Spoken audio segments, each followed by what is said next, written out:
Welcome back, everybody. This week has been remarkable, and this combination of guests that I had for the week, it was kind of a running joke for me because I thought, does everybody have a Russian connection?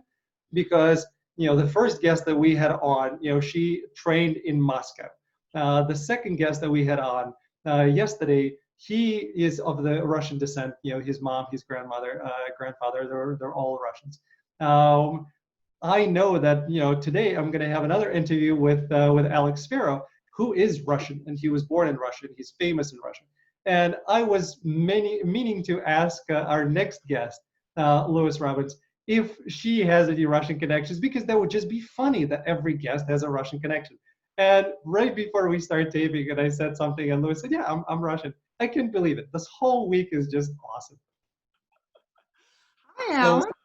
Yeah. Hi. I'm sorry. I'm rambling on. So please, everybody, welcome to the program. A wonderful actress, Lois Robbins, who happens to have some Russian connection, and we'll explore that in a moment.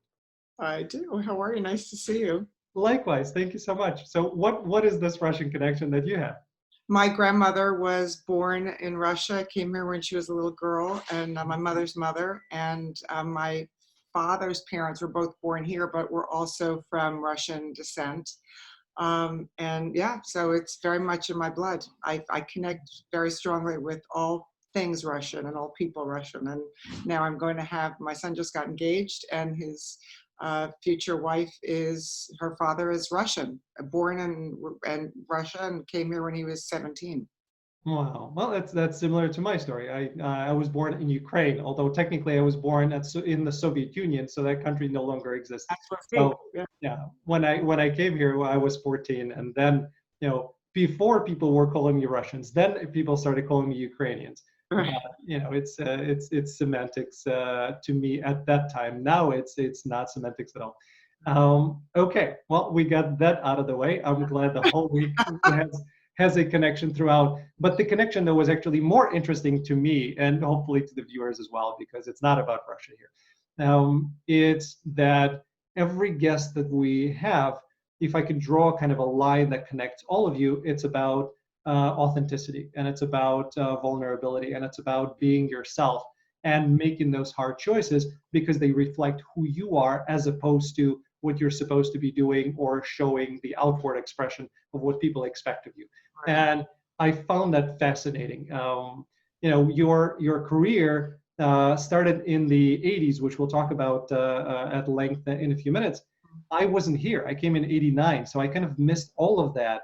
So I wasn't familiar with you, but when I started doing my prep, I was amazed at how many steps kind of you had that were all about what is the right thing to do for me authentically. And I respect that a ton.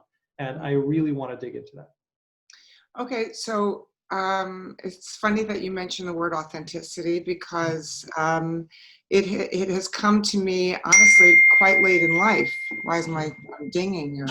That's email, so if you want to disconnect that, that'll help. So I started out, obviously, God, this is a big question, Alan, honestly.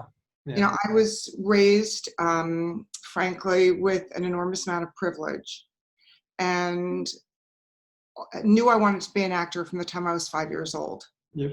And everybody that I knew in my industry was struggling and couldn't pay their rent. And I was very fortunate that I had parents who said, look, and when I got out of college, and I was working all through college too, I started working on daytime very young. Yep.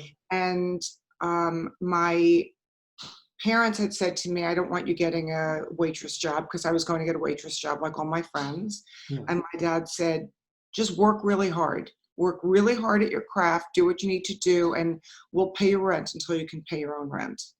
And I was very lucky. Yeah. But here's where it hurt me. I felt that I could not be my authentic self.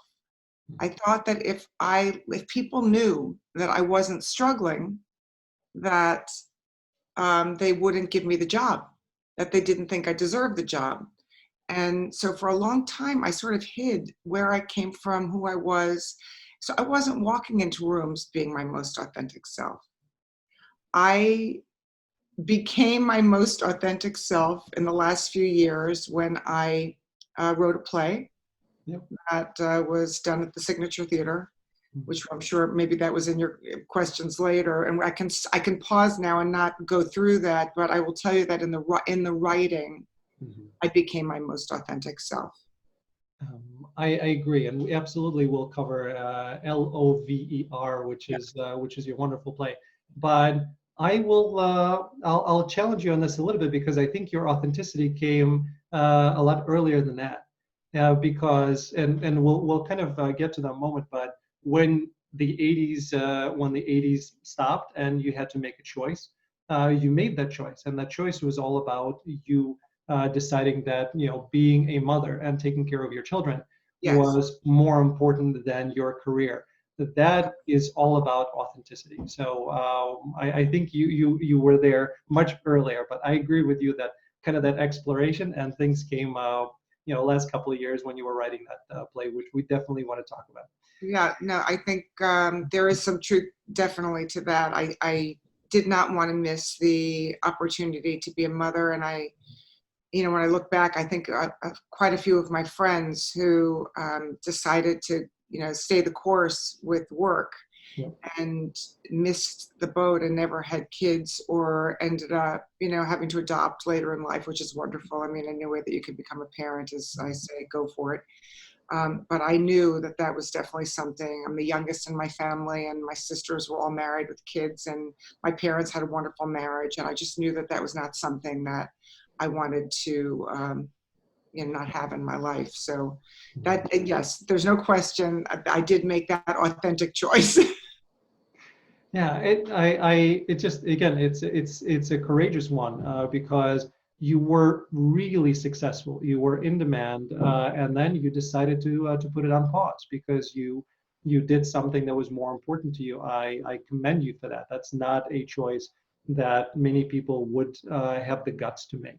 No, So, and but getting back to my career was a whole other journey. yeah, which again is what I want to touch upon. So let's catch people up a little bit, and then we'll dive into those. So at 5 is when you discovered that you wanted to be an actress. I thought it was a really lovely story of how that happened. Can you please share that with everyone? Sure, I was in a school play. Yeah. Uh, I was in the chorus, and it was about the months of the year. And all during rehearsal, I was coveting the role of April. April showers bring May flowers, and the month of April had to cry on cue. And wouldn't you know, I swear to God, it was like visualization, like creative visualization. The morning of the play, this girl Joni, who was playing the month of April, was sick. And I Oh, went up to my teacher, Miss Vicario, and I said, Miss Vicario, I know Joni's part. I can play the month of April. And she said, are you sure, Lois? I said, yes, I know all her lines, everything. She said, okay. And she pinned the umbrella onto me, and I went out and played the month of April perfectly, cried on cue, got the applause, and I thought, oh, yeah, this is what I'm going to do with my life. that's amazing. The ability to cry on cue is something that we certainly need as actors, and I want to explore that shortly of how you do that, if you still do that or you're able to do that.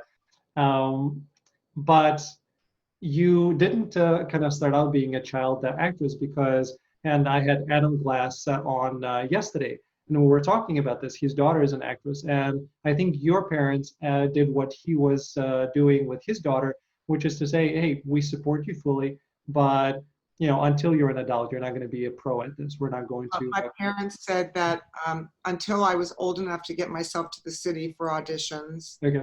they would not, they weren't dragging me in there. So Yeah. I guess at about 16, and I could take the train in for myself or got my driver's license and could drive for myself, then I started working professionally. But Mhm. yeah, they were definitely not so into it. They did allow me, to go to college ultimately and be a theater major and all that, but they thought this was not an honorable profession and that they were the worst people in show business and Oh my nobody, God. no loyalty. I mean, my father had a list of reasons why I shouldn't do it, but ultimately they really respected how hard I worked and how much I was very devoted very early on and was always like the lead in my school plays. And I clearly had a talent for it, and they respected that and saw it, and the hard work. My dad really respected hard work, so ultimately they said, "Go for it."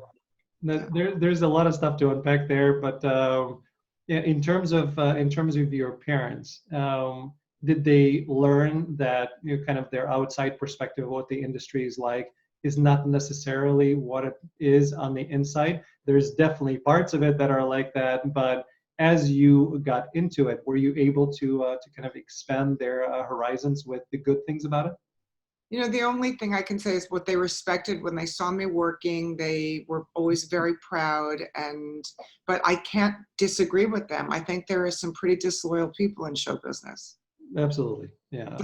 Lots of ego, lots of Yeah. backstabbing, lots of all sorts of things going on. Mhm. Absolutely. Yes. And then in retrospect, and kind of looking back at, do you wish that you were this quote unquote child actress, or do you like the fact that you didn't really get to do things professionally until you were 17? No, I think it was a really good choice for a lot of reasons. First of all, my eldest daughter Mhm. uh, decided when she was about 13 or 14 that she wanted to be an actress. And I was doing, I guess at the time, maybe a guest shot on um, Sex and the City. Yep. And I asked Sarah Jessica Parker, uh, what do you think? Should I let her do this? Because she'd been, obviously, she was a child actor.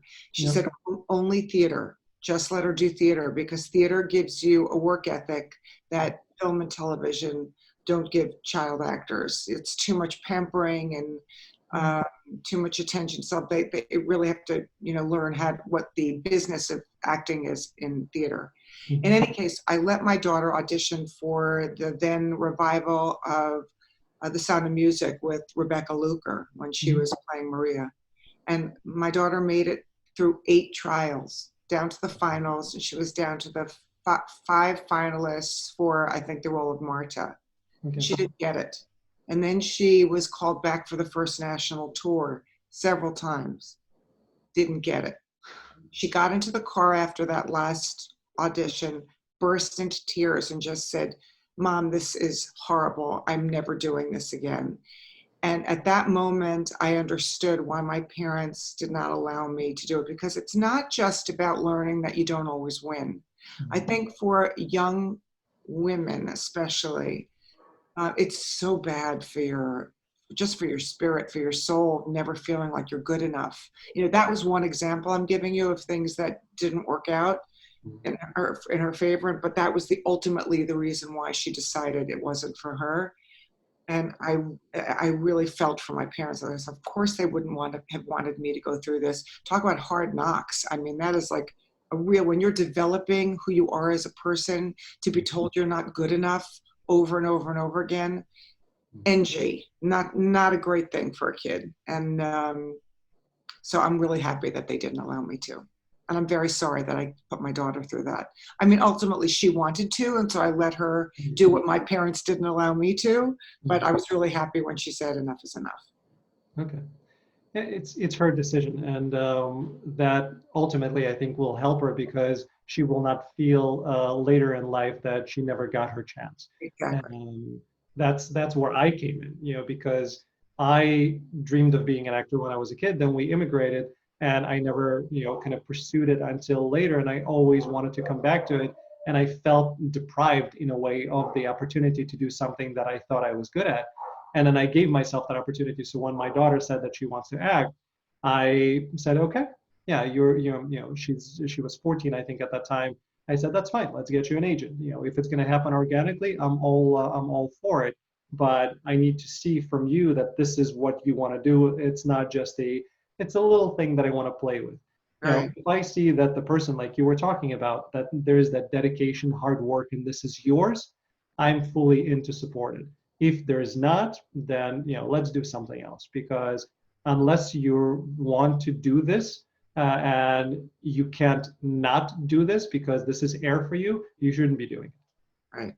Yeah. You just reminded me. I can remember having a couple of arguments with my daughter because she would have auditions where she needed to memorize lines, and she really never wanted to do it. And I just said, Olivia, you have to be willing to do this part of it. This is part of the job. And it wasn't worth it. You got to be so hungry, as you know. And I know she wanted it, but I don't think at that time she was too young to understand what it really took to make it happen. So I shouldn't have been arguing with her about it. That was like not good mommy. Not a good. I didn't do a good job there. Listen, I argue with my kids all the time, and I'm hoping that some of it is going to be for their benefit. It's certainly not for my benefit, because I just I go off the rails, and then I have to bring myself back and go to my meditations, and it's a whole process which I'm not enjoying. Okay, let's get back to you. So you growing up, I think I read, and from what you've mentioned, you dreamed of being in a soap opera, and there is one in particular that you loved, and I want to make sure that I have that, so I'm going to look down. So Ryan's Hope was your favorite growing up. Once you started on Another Life.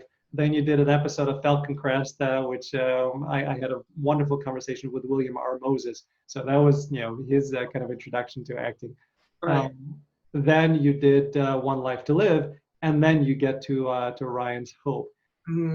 Growing up and loving the show, what was it like as an actress to walk onto that set and realize that now I'm a part of it? I was in heaven. I mean, I couldn't believe it. And it really had been like a dream of mine. I remember when the show started airing, I said to my friend at the time, oh my God, when I get older, I'm going to be on this show.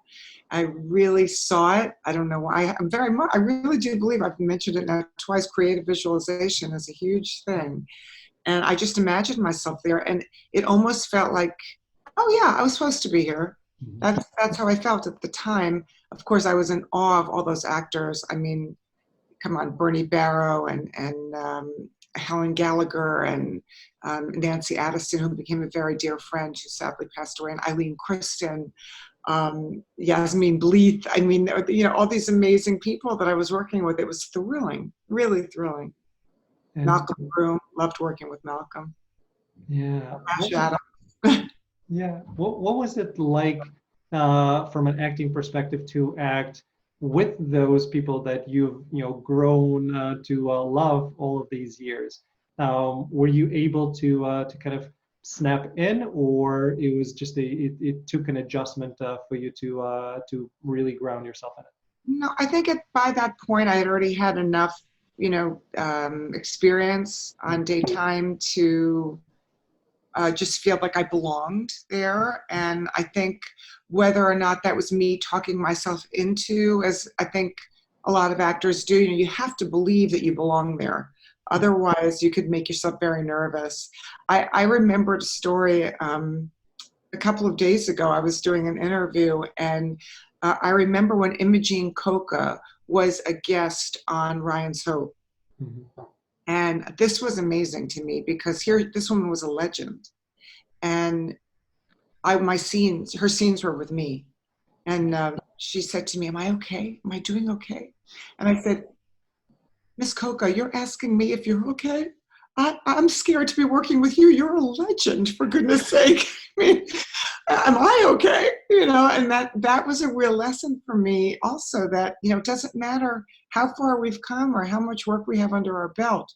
Actors are generally pretty insecure people, and we always want to be proving to the other actors we're working with that we're okay and we know what we're doing. We've got this. And so I did feel at the time, I think, that I belonged there, and I talked myself into the fact that I belonged there. And it was just thrilling to work with them. I mean, they were all, for the most part, everybody on that set were all theater people. Everybody had done theater, and so they were all really wonderful actors. Okay, yeah, that's great.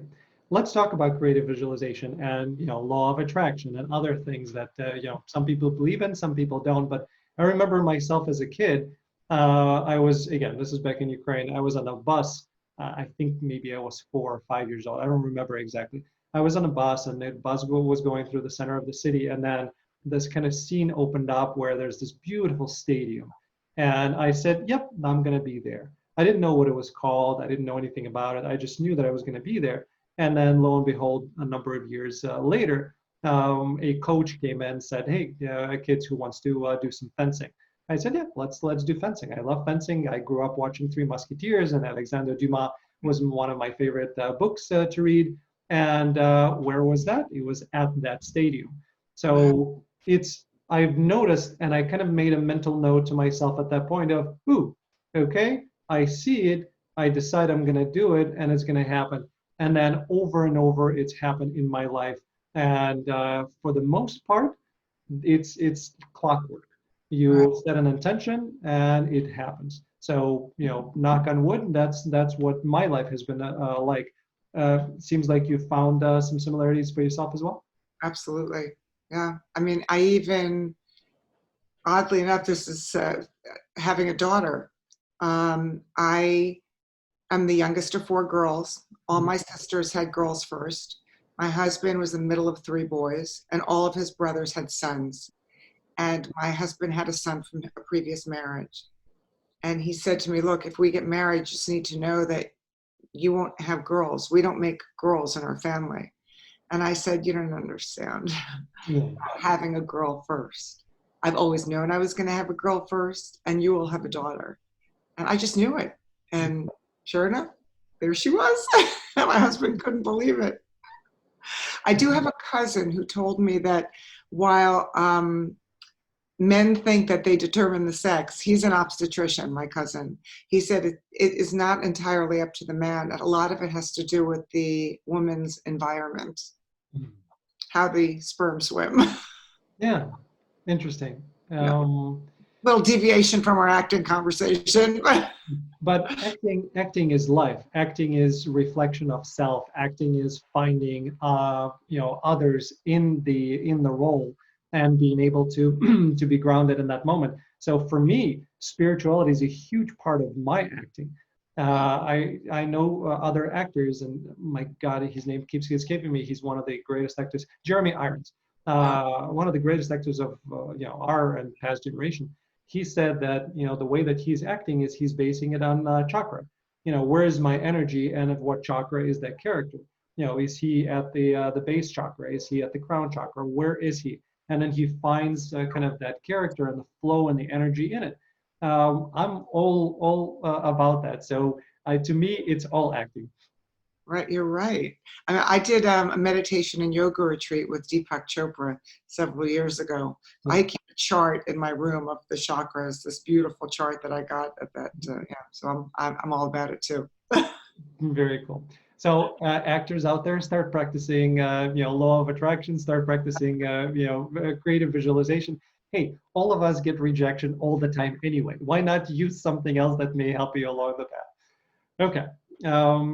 Yeah, and also on that note, I just want to say that there's certain actors you think, oh, I would love to work with them, and then you find yourself on set with them. That's happened to me a lot. Okay. And got it. I thought you were going somewhere else with that statement. No, I just mean that I actually visualized myself working with certain actors, and then I'm working with them. It's crazy. Perfect. And again, I mean, there's so many stories. Jim Carrey wrote himself a check for $20 million when he was broke, saying, I'm gonna be able to cash this check. And then for, I don't remember which movie it was. Maybe it was for.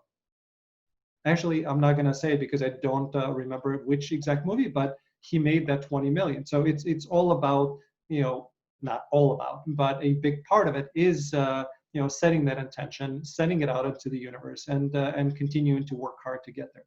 So true believer in that myself. Okay, getting back to your career, because I want to come to certain pivotal moments. So you played another doctor, which is very cool. You played another doctor on All My Children, ran that for a couple of years. And was it after All My Children that you got pregnant with your girl, as you knew, and you decided to take a pause, or was there something in between? Let's see. No, I did All My Children, and then I moved to Los Angeles. Okay. And then I think you're out of order, because I believe after that was when I did Falcon Crest. And Falcon Crest was 83, I think. at least based on the IMDb, but we can check No, that. definitely no. I was on All My Children. I left to move to LA. And then I don't think they have it all right. And then I did Falcon Crest out there. I was there for 2 years, and then I came back and got married to my husband and had my daughter. Yeah. So she was born in '89. Okay. Yeah, the year that I came to the United States. But you were on Falcon Crest for a couple of years. It was not one episode? No, it was just one episode. Okay, got it. Sorry, the IMDb Pro is kind of my go-to. Yeah, So they don't have the dates on there are not entirely correct, I don't think. got it. Okay, And it that also makes doesn't sense. even say all the episodes of things that you did. Like I was, I had contract roles on these soaps, and it only lists like 3 episodes of where it's weird. Got it. Okay, thank you. I'll keep that in mind next time I'm doing research on folks. So 89, and you decided to kind of take a pause, obviously, because you had your first baby. But that's not entirely true either. What happened was I had her, and then several weeks later, my agents got a call for me to be on. I think it was As the World Turns. Okay. And I was on the soap, and I remember calling my agents, crying. I was I don't think I was having postpartum depression, but I was really missing my daughter. Like I just was not ready to go back to work. I think it was 8 weeks after she was born. Okay. And I said, I can't do this. You have to get me written off the show because you've got to tell them I'm just not ready to be here. And that's when I left As the World Turns and decided that I needed to focus on being a mom and enjoy that because I knew it was going to go really fast. And that's what I did. And then I did a couple of auditions here and there, but I think when you're not really mentally available, you don't get work. Yeah. And you did a few things in the 90s. You did, Sex and the City was in the 90s. So I know you mentioned Jessica, but as a native New Yorker, as a woman, as a beautiful woman, what was the juxtaposition of all of those things being on a set that dealt with all 3 of those aspects? It was really interesting. I mean, I know that at the time that I was the first season, and I became friendly with Kim Cattrall. We're really connected, and I don't think she was as tight with the other women on set. I think she was a little bit older than they were, and I just don't think they were particularly cozy with her at the time. And it was interesting to watch a dynamic like that, especially because, as I said, I'm the youngest of 4 women. So I'm accustomed to seeing the dynamic between women. And I thought it was really interesting. I mean, for the most part, I think they were all great. They were all thrilled to have this job. And it was a set composed, other than Darren Star, who later in life became a good friend, which is so funny. Yeah. And I didn't even meet him then. I remember being with him in the audition room, but I didn't really know who he was. I was also like a kid, and I didn't really get how incredible this opportunity was. Mm-hmm. So yeah, I mean, it was fun. I mean, it was just really, really fun. Very cool. Loved it. Yeah, again with Kim Cattrall, people obviously associate her with Sex and the City, but I remember having a crush on Kim Cattrall when I was growing up in Mannequin. So I've known of Kim Cattrall for a long time before Sex and the City ever happened. Okay, you in 2000s again you did some projects, but you really kind of started to return into the scene, so to speak, about 5 years ago. More like 10. 10 years ago. Okay, yeah. Again, then IMDb dates are weird, so we'll leave that one. Yeah. But what was again coming back and making the conscious decision? Okay, that I'm ready and I'm interested, and the juices are flowing again. What was that transition kind of period like for you? It was a ego sucking. I had to really dig deep because I felt like people had forgotten who I was. And it wasn't as if I hadn't been working, Alan. I had been for let's see,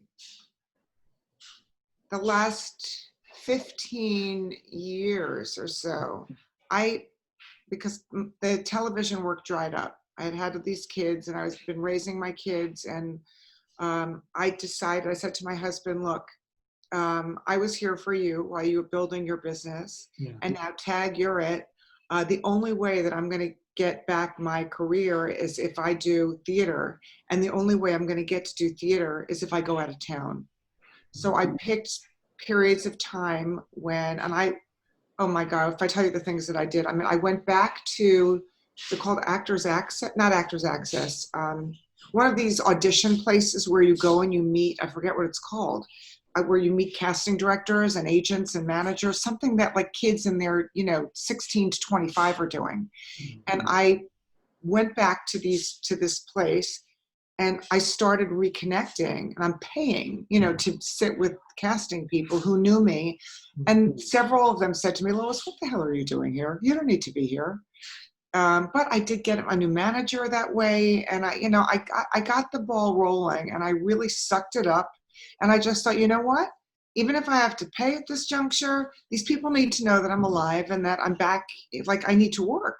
Yeah. And I started getting a lot of really good jobs out of town. I went to work at the Eugene O'Neill Theater Center for 2 summers, doing some great work there. I worked at the Schoolhouse Theater in Croton, New York a few times. I got jobs there. I connected with Richard Maltby, who ended up putting me in writing a musical for me. He came to see me at a one-woman show that I'd put together, and he called me at home.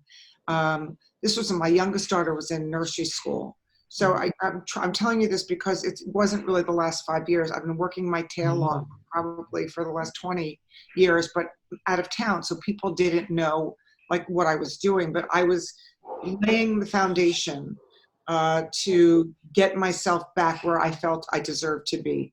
And finally it led to a production of Cactus Flower, which was taken to the Albany Rep, and then Daryl Roth produced it at the West Side Theater.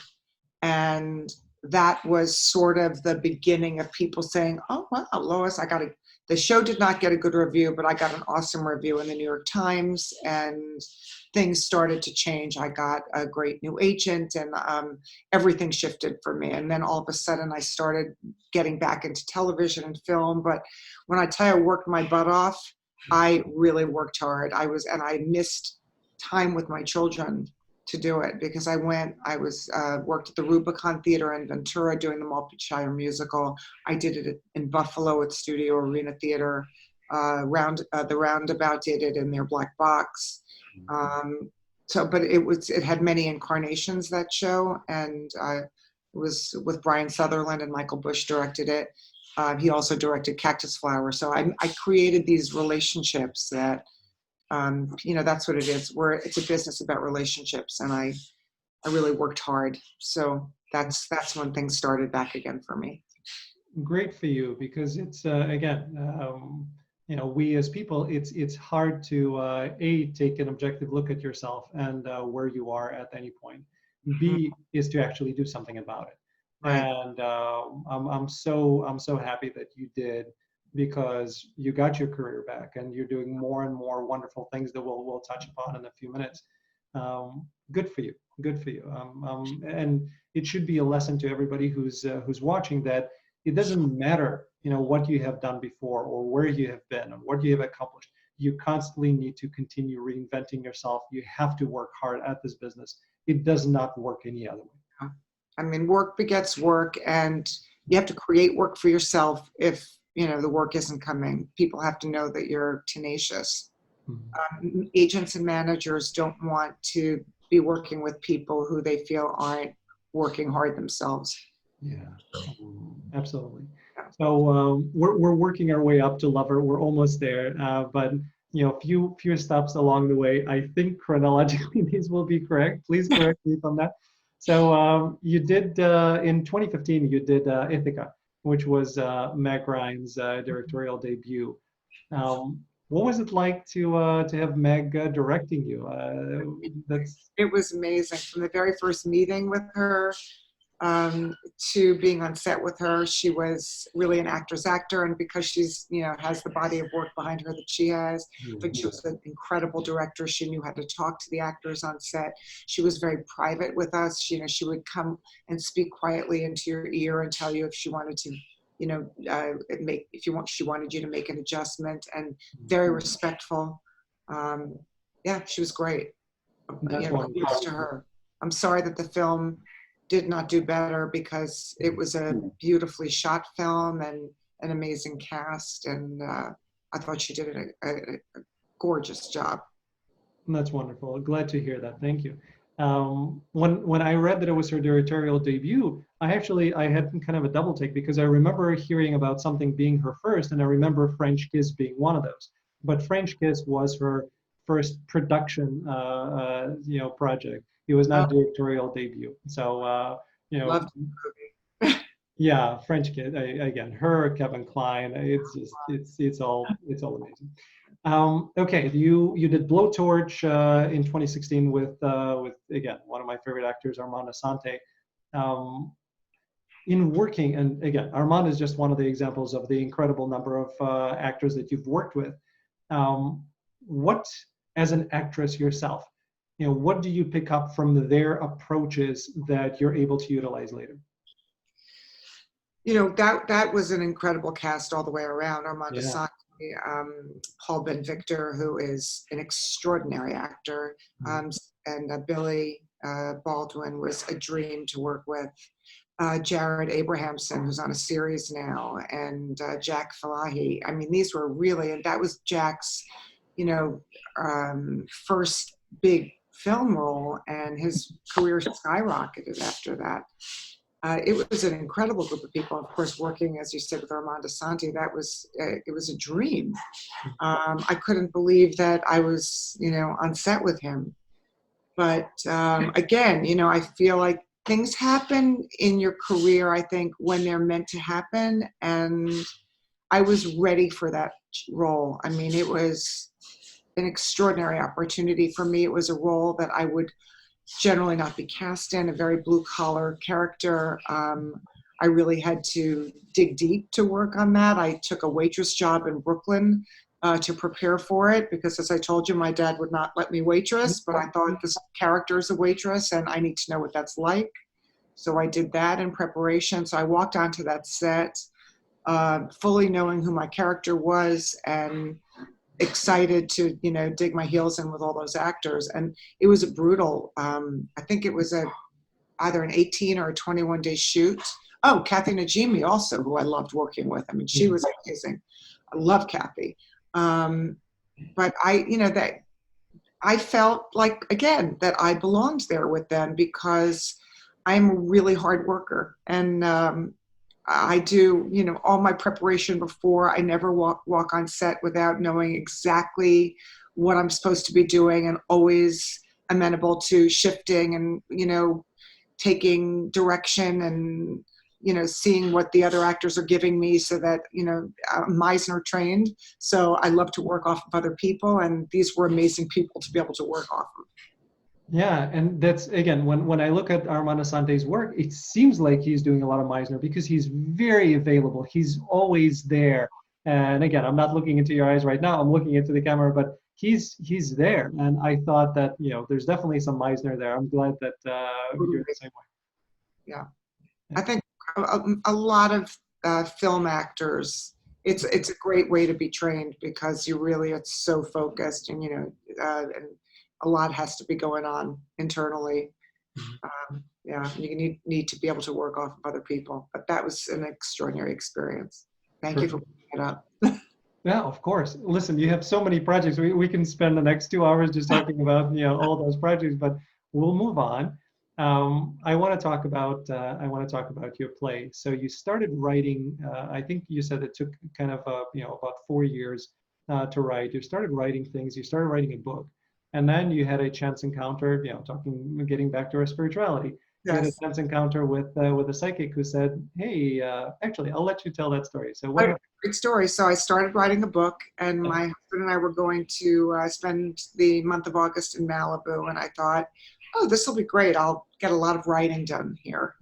And I couldn't write it. I didn't like Malibu. I'm sorry for all of you people from Malibu. I just didn't like Malibu. And I was missing my friends back east. And I just was having not a really fun summer. And August is generally quiet work-wise until you get toward the end of the month when things start picking up again. So I got back to New York, and my youngest daughter called me. She said, Mom, I just had a psychic reading with this woman. She is unbelievable. She speaks to your spirit guides. You have to talk to her. My daughter's as into that as I am. So I make an appointment to speak to this woman. And my daughter had seen her in person, but I had to talk to her on the phone because she's in LA and I was back in New York at that point. Yeah. And she said, what do you want to know? And I said, well, I just finished doing this film. Maybe it was Blowtorch. I don't remember it, but I think it was Blowtorch. Yeah, timeline. I think that was around. And I said, and I really thought that all these amazing opportunities were going to open up for me, and not much is happening. And I'm very confused by it. I want to know, what do you see any great work for me, like coming up? And she said, well, let me speak to your guides. And she comes back and she says, well, let me ask you a question. I know you didn't ask me about this, but your guides want to know. It seems that you started writing a book. Well, they want me to tell you it isn't a book. It's a play, and it's a woman's story, and it's about sex. And if you write it, it's a game changer. And I was like, oh, okay. Yeah. And so I hung up the phone with her, and I went to bed, and in the middle of the night, I literally bolted upright, and I thought, oh my God, of course that's what it's about. I ran into my office, I started writing an outline, and it was flowing out of me. And in the first 2 weeks, I thought, I think I have something here. So Daryl Roth had produced Cactus Flower, so we really got to know each other, and I sent her an email, and I said, Daryl, I'm working on something, and I'd love to come and talk to you about it in about 2 weeks, because at the rate that I was writing, I knew I could have a first draft done in 2 weeks, 2 more weeks. So I literally wrote the whole first draft in 4 weeks. I went to her office, and she said, well, what do you got? I said, well, I think it's a one-woman play, and she said, well, okay, read it to me. So I sat in her office and I read her the entire play. And she said, Lois, you definitely have something. I think you should change the title. At that time, the title was called Bearing It All, and B-A-R-I-N-G. And she said, no, I think you should, and in the script was L.O.V.E.R. Yeah. And she said, I think you should call it L.O.V.E.R. It's a catchier title. I said, okay. She said, and then I need you to write me a scene about adversity, something that's really going to break my heart. And I said, okay.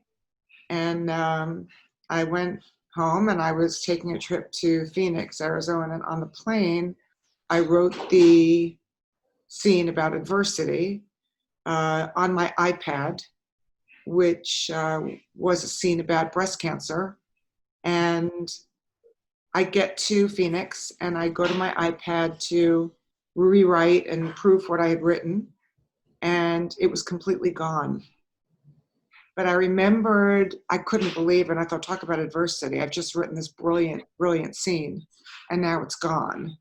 But there were a few things that I had written that stuck in my head, and one of them, getting back to authenticity, was if I was going to be imperfect, I would do it perfectly. Yeah. And I thought, just remember that line, go to sleep, wake up in the morning, you'll rewrite the scene. And that's what happened, and I did it. And quite frankly, couldn't believe that I had neglected to write that in the play, because it should have been there to begin with. But ultimately, the play became like a coming out party. And it became an opportunity for me to be my most authentic self. And because I wrote it, and because I had really taken charge of my own career, all of a sudden I started getting all of these job offers, and opportunities started flying at me. And I thought, I'm walking into rooms differently. I am actually being my most authentic self. And that is clearly resonating because I booked like television stuff and I've been booking guest shots and movies and all this stuff. And so anyway, I'll let you ask your questions. I won't say any more about L.O.V.E.R. Yeah, and a ton of stuff that you have is coming up. It's either about to be released or you're almost finished shooting it. So yeah, there's a ton of things that are on the table. But in the L.O.V.E.R, what was the, for you? I understand the exhilaration and the pride in being able to do so. What was the reaction from the people once you had a chance to actually put it on stage, because you've been in multiple locations performing the play? What was the Multiple reaction? locations, 3 different directors who helped develop the play. It was interesting from the very first incarnation of it to the last, because what Karen Carpenter did, and she is such an incredibly brilliant director and dramaturge. We worked together for 6 months prior to the first day of rehearsal. Daryl thought that she would be perfect for the piece, and she was so right. What Karen did for me is, instead of me telling the story, she had me living the story and becoming myself as a child, becoming myself as a teenager, becoming the people that I was referring to. Instead of talking about them, I became them. So she took the play to a whole other place. And Sonia Sebastian, who directed it in Los Angeles, was also a brilliant dramaturge, but English isn't her first language. She's Spanish.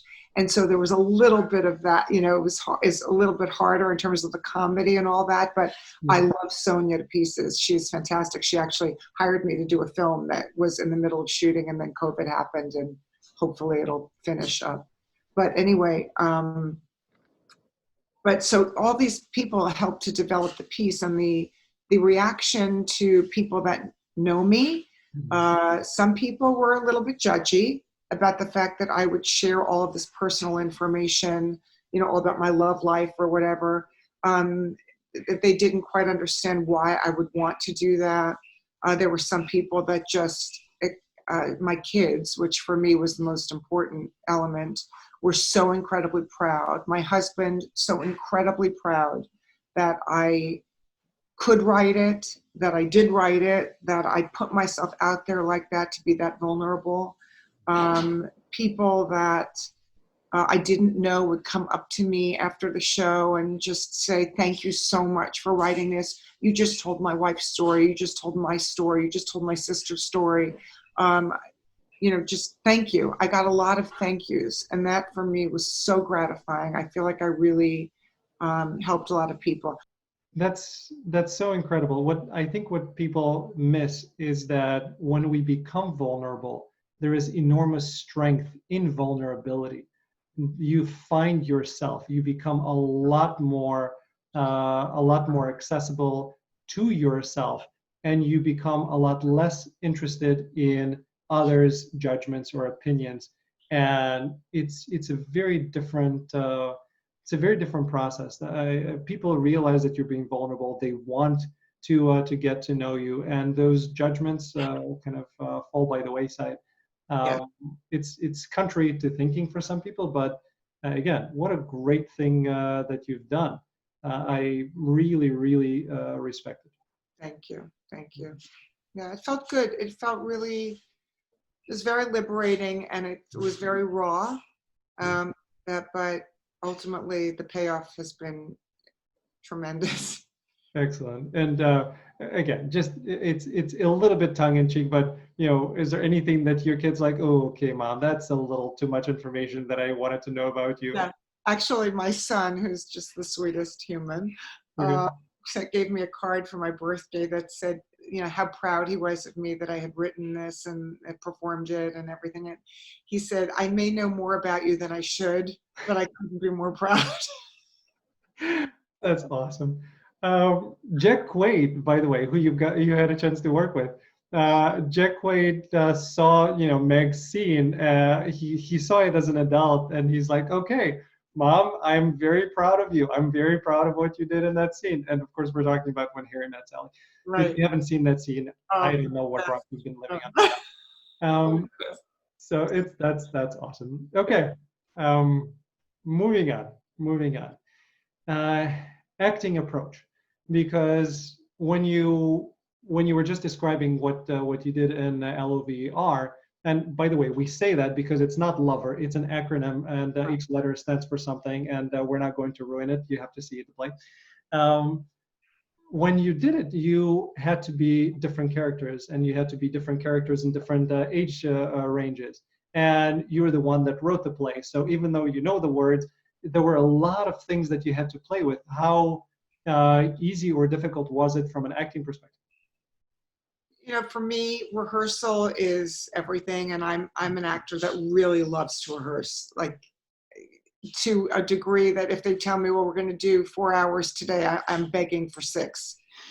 I can't rehearse enough because I need to have everything really in my body.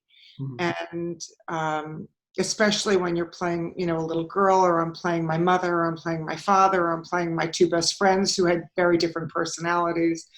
Um, and Karen helped me with that a lot. But once, rehearsal is everything. So Deepak Chopra has that. He says, success comes when preparation and opportunity meet, which is one of my favorite quotes. Mhm. For me as an actor, that's it.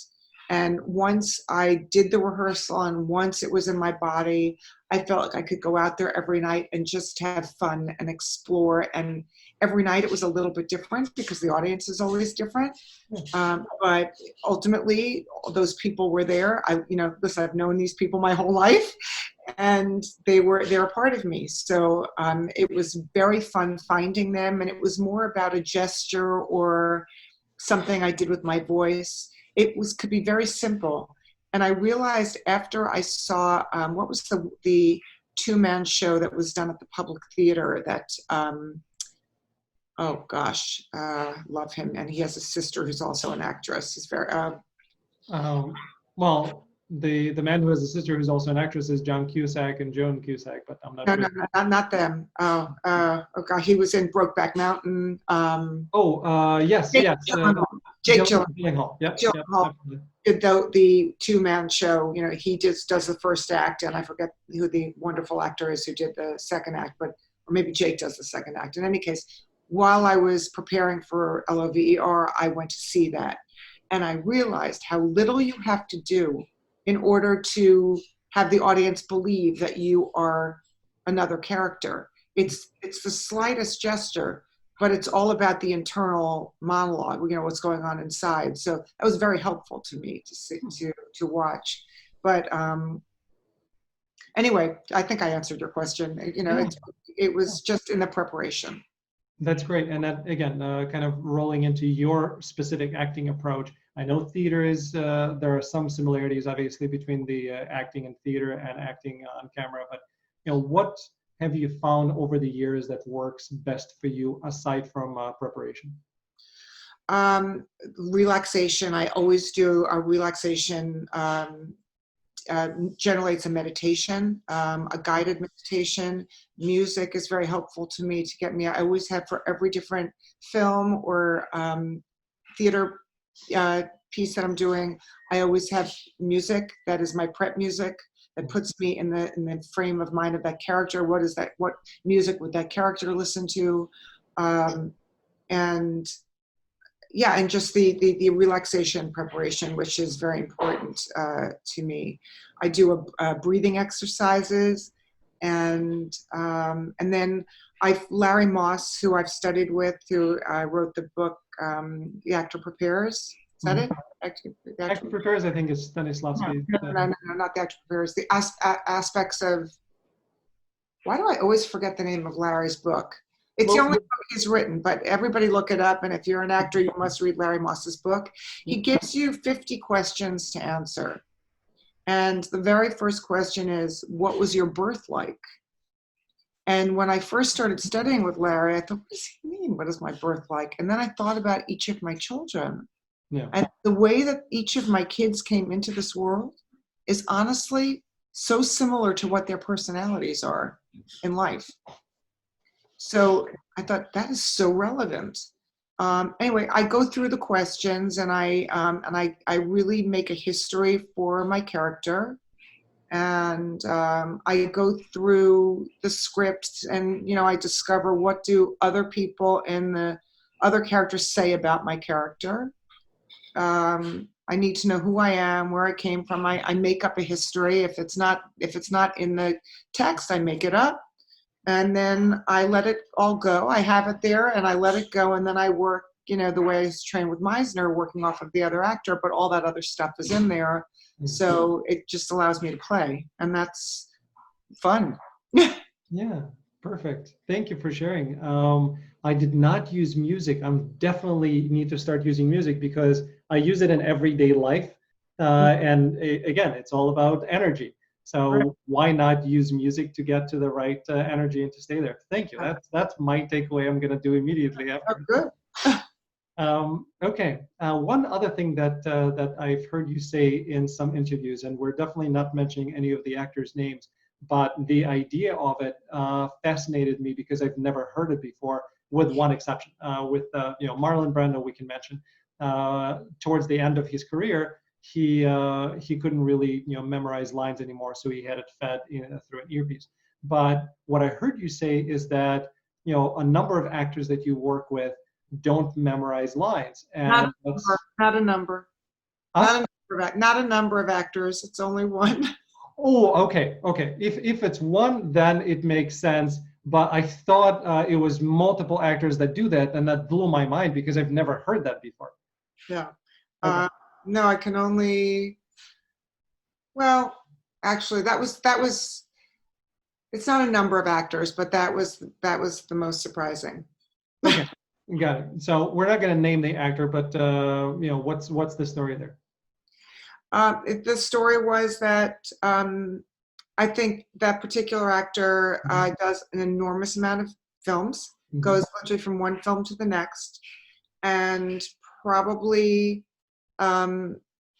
maybe sometimes doesn't read. I don't know what, everybody has their own process. It's possible that they only read the scenes that they're going to be shooting the next day, that they don't read the whole script for whatever reason, and maybe have trouble learning lines. And so occasionally the lines were taped up. If it was an interior scene that we were shooting, if it's outside, it's not easy to do, but if it was an interior scene, the lines would be taped up around the room.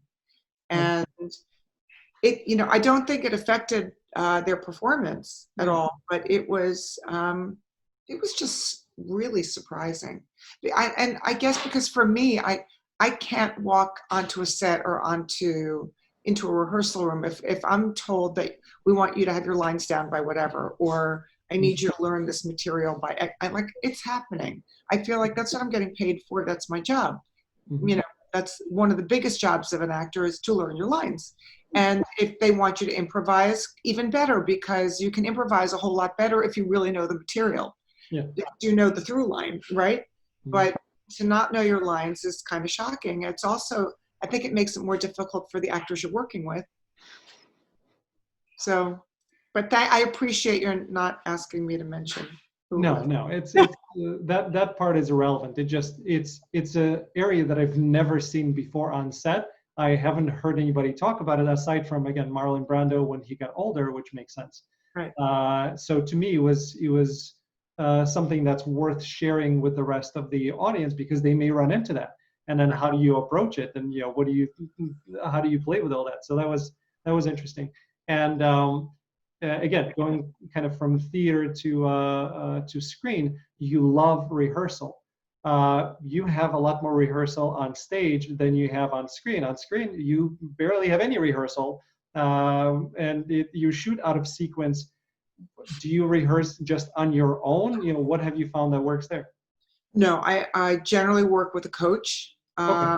If I'm preparing for a film and it's a role that I really feel, I think it's very hard for actors to prepare alone. I mean, I can do all the homework on my own, I'll do all the history and all the stuff I talked about before on my own.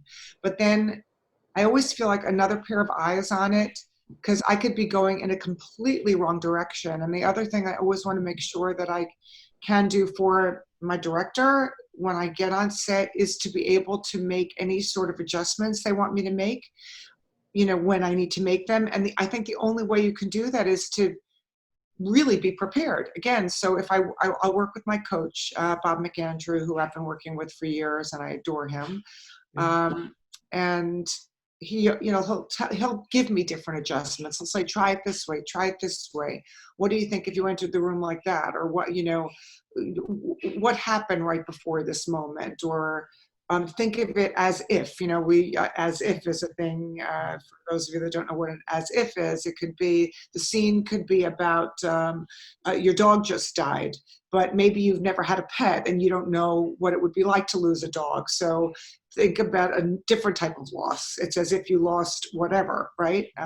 Something that was very meaningful to you. I had a couple of films I had to do where I, God forbid, had lost a child. In a few different movies, I had lost my son. I thought, this is really weird, God forbid, So what I had to do an as if, I had to prepare an as if. And in Blowtorch, there was a scene where I had to break down.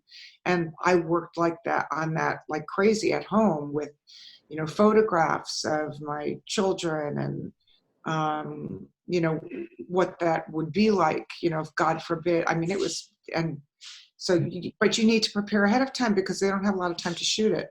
So on set, I had an object with me that belonged to my son and a photograph. And again, music before I, got to set that I listened to that got me in that frame of mind. And, you just have to do whatever it is that works for you. That objects work for me really well too. Okay, yeah, I want to dive in a little bit more because if you're using that as if and substitution, I found, again, I'm not gonna put myself into the great actor category, but I found that when I do that, in some takes, beautiful. I can cry, I get there, I feel it. In some takes, it just doesn't work. And because you have to shoot multiple takes and then you have to do coverages and you have to do all sorts of different shots, do you find that for you it works on every take?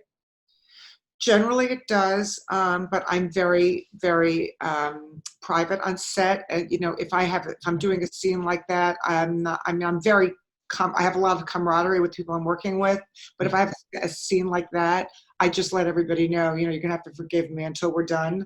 I'm like not talking to anybody because I stay there. I just stay where I am. Also, I think that just believing the given circumstances, sometimes if you just believe those circumstances so much, and you stay concentration. You've got to have enormous concentration, and that helps me. I mean, listen, I'm sure I can't think of a time at this moment, but for most of my career, I've been able to hang on to it. Good, good for you. And do you find that it's easy for you to snap out of it and go back to your base, or are you carrying it with you? No, I don't carry it with me. I'm not an actor like that. I go to work, I do my job, I leave there, and yeah, I love it's the famous Laurence Olivier story with Dustin Hoffman, right? You all know that story from Marathon Man? I think so, but please do tell. Where he Dustin, it was the scene where he was going to be drilling his teeth, where Laurence Olivier was going to be drilling Dustin Hoffman's teeth, and he was supposed to have been up for days, and he was torturing him, and Dustin Hoffman didn't sleep for days and ran to set so that he would be exhausted and and really be in that moment. And Laurence Olivier said to him, "My dear boy, it's called acting." Oh my goodness. I did not know that story. Thank you for sharing it. Yeah, I'm not method, and I definitely do not want to do method for many reasons. Okay, thank you. All right, we got to our actors lightning round. I think I know your answer to the first question, but I'm going to ask it anyway. So you've been on a ton of projects, obviously on stage and on screen. Which is your very favorite? Gosh, well, can I name more than one? Because of course. One. I have to say, working with Jonathan Rhys Meyers in the Aspirin Papers was absolutely. First of all, it was shot in Venice.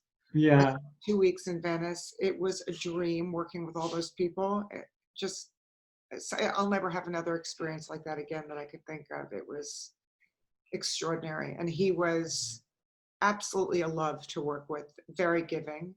And then, doing my own show, of course, I'd have to say that was very, very exciting. Perfect. Thank you. I thought you were going to say Orion's Hope for everybody who thought that I knew what the answer was, but these are much better answers. What was the weirdest thing that ever happened to you on a set? Weirdest thing on set. Yeah.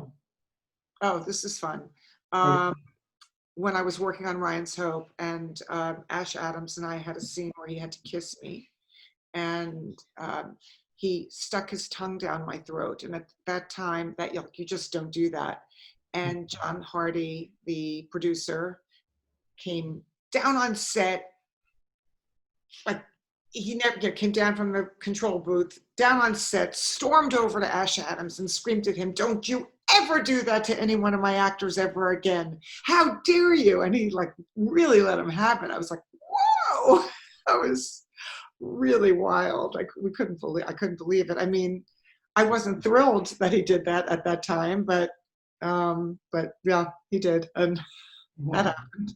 Okay, thank you for sharing that. Actors, please, if you don't know that by now, please make sure that you take this note down. Well, I don't think that applies anymore. I think, yeah, well, maybe now in the year of COVID, now it's all different. Yeah. All bets are off. But, yeah. Who is the best actor that you ever got to work with from just pure acting stuff? God, I've worked with so many good actors. I know. Yeah. I just worked with Dermot Mulroney. He's amazing. Mm-hmm. And Penelope Ann Miller, amazing. Jonathan, just a dream. Mm-hmm. God, I mean, I have really had a Billy Ball. I loved working with Billy. He was wonderful. I feel really blessed. I'm Helen Gallagher. I mean, I can go way back. I've had a good run. It's been amazing. Yeah, I mean, I could go on and on. I just have to go look at my resume to remind myself. But I have to say, I've never. I feel very blessed. Working with in my history of marriage, the Lee Kelchheim and David Shire show with Bonnie. What's her name? Bonnie Franklin, who passed away. She was amazing to work with. I loved working with Maxwell Caulfield and Cactus Flower. He's such a doll. I'm very lucky. I love all the people I work with. I really do. Good. Glad to hear that.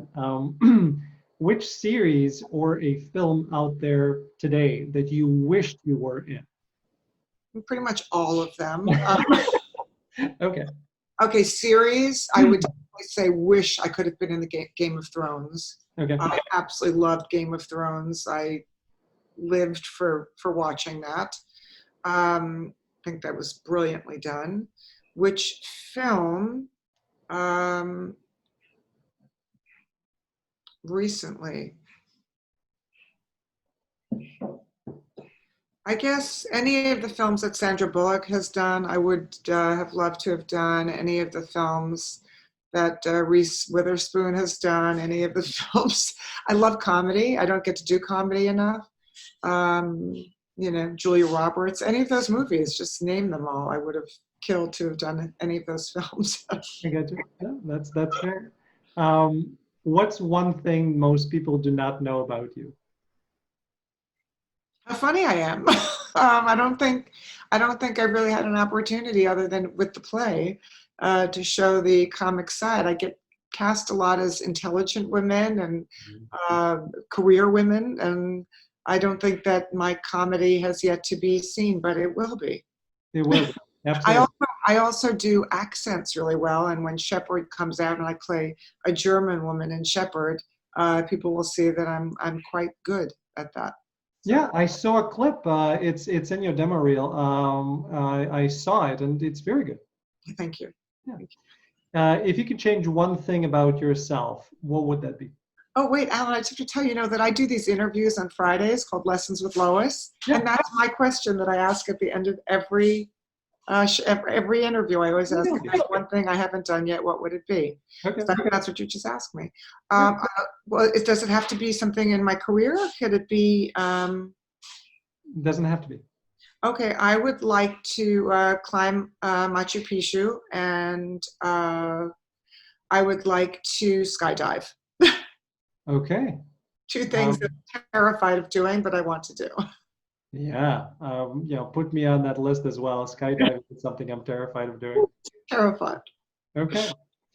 Last question. And if you had a chance to talk to your younger self and give one bit of acting advice, what would that be? Such a good question. And it's one I ask as well, so I should really have it at the tip of my tongue. I guess to really believe in yourself, because it took me a long time to get there, and to believe in yourself and to take every opportunity and really appreciate it. Because while I think that I did when I was younger, I don't think I capitalized on some of the opportunities I was given. And what I learned later is that show business, acting is a business. And you have to be, and I've said this a lot, you have to be the CEO of your own career. And early on, I did not realize that it's a business about relationships, and that people want to work with their friends, and that you have to create the work for yourself. I really did not know that when I was really young, and I got lucky, but we have to create our luck.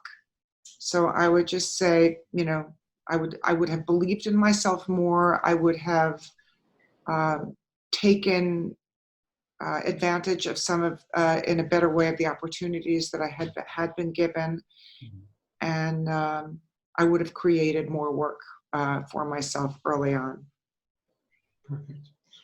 Well, Lois, it's been such a pleasure talking to you. Thank you so much for coming on. Thank you for sharing your story. Thank you for giving us all these valuable lessons that all of the actors out there watching can take and start using immediately. It's really been a joy. Thank you, Alan. It's been a joy for me too. I'm so happy I got to meet you. Likewise. Maybe we'll work together someday. I see that happening, absolutely. And once we're done taping, I definitely want the phone number of that psychic. So please stop. I'll give it to you. Okay. Okay, everybody, thank you so much for tuning in. As you can see, this opportunity that I've created for myself, a little over 2 months ago, is just unbelievable, and it's giving me a chance to speak to such incredible people and to learn and to have the ability to share. I am grateful to you for watching. I'm grateful to all of our guests for coming on. Thank you, thank you, thank you.